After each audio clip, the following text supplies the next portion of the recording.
উৎসব উপলক্ষে আজকে আমরা গৌরীসংঘতে এসেছি। গৌরীসংঘের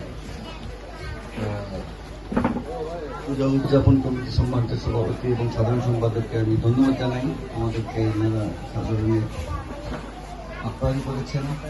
আসলে ধর্ম যার যার উৎসব সবার, এটাই বাংলাদেশের বাস্তবতা। বাংলাদেশে আমরা হিন্দু, মুসলিম, খ্রিস্টান, বৌদ্ধ, আমরা সবাই একটা সম্পত্তির জায়গায় আছি। বিশেষ করে মৌলভীবাজার হচ্ছে একটি সম্পৃক্তির শহর। সারা বাংলাদেশের তুলনায় একটি উদাহরণ হচ্ছে মৌলভীবাজার। মৌলভীবাজারে আমরা কখনোই আমরা যে আমার প্রচুর বন্ধু বান্ধব সনাতন ধর্মাবলম্বী, আমরা কখনোই আমরা একজন আরেকজনকে ধর্মের ভিত্তিতে আলাদা করিনি।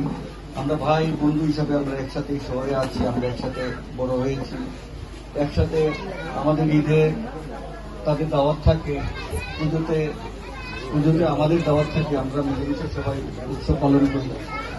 আশা করি এবারকার আপনাদের উৎসব সুন্দর এবং সাফল্যমণ্ডিত হবে। আর এখানে আপনাদের এলাকায় আমাদের দলের বিভিন্ন পর্যায়ে নেতাকর্মী উপস্থিত আছেন। আমি তাদের উদ্দেশ্যে বলবো, আপনারা সবসময় ওনাদের পাশে থাকবেন, ওনাদের সুবিধা অসুবিধা আপনারা দেখবেন, সব ধরনের সহযোগিতা যেন আপনাদের কাছে থাকে। এবং আমরা তো আছি, বিশেষ কোনো অসুবিধা হলে আমাদের সাথে যোগাযোগ করবেন। আমরা আপনাদের পাশে আছি, আমরা আপনাদের পাশে থাকবো। ধন্যবাদ।